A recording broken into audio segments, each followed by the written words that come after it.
13e édition du salon service à la personne, avec 2 jours qui étaient rythmés par beaucoup d'animations organisées directement par la fédération, donc 2 tables rondes.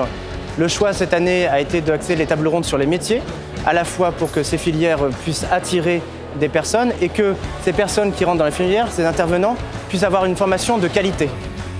Ce salon permet également à la FESP de rencontrer ses adhérents, mais dans un spectre un peu plus large, toutes les entreprises du secteur des services à la personne, ainsi que tous les partenaires et acteurs qui gravitent autour de ce secteur.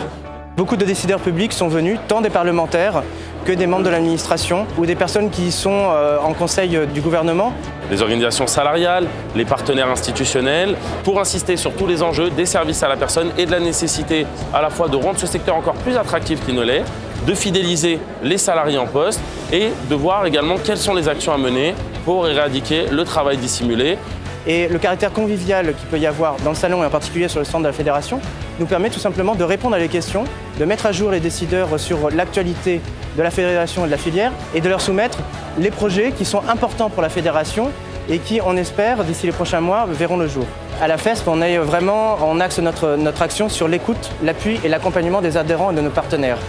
Et ça se fait au quotidien, donc ça veut dire des gens qui nous appellent. Mais là, les gens viennent pour nous demander des conseils, un accompagnement sur le montage de leur business, pour les difficultés qu'ils peuvent rencontrer. Ça a été un moment important d'échange avec les adhérents, avec nos partenaires, avec les porteurs de projets.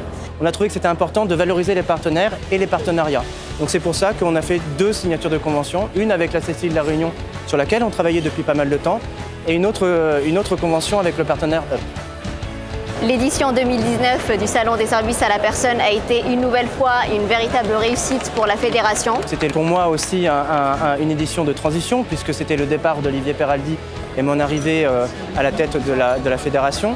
Il y a eu un moment convivial qui a été organisé, et ce qui m'a frappé, c'est le nombre de personnes qui se sont retrouvées, certes pour la FESP, mais autour d'Olivier Peraldi, tout simplement pour le remercier de tout ce qu'il a fait, et aussi pour voir que tout ce qui a été construit va continuer. Le stand était presque trop petit pour ce pot convivial, et pour l'année prochaine, peut-être qu'il faudra imaginer un stand un peu plus grand.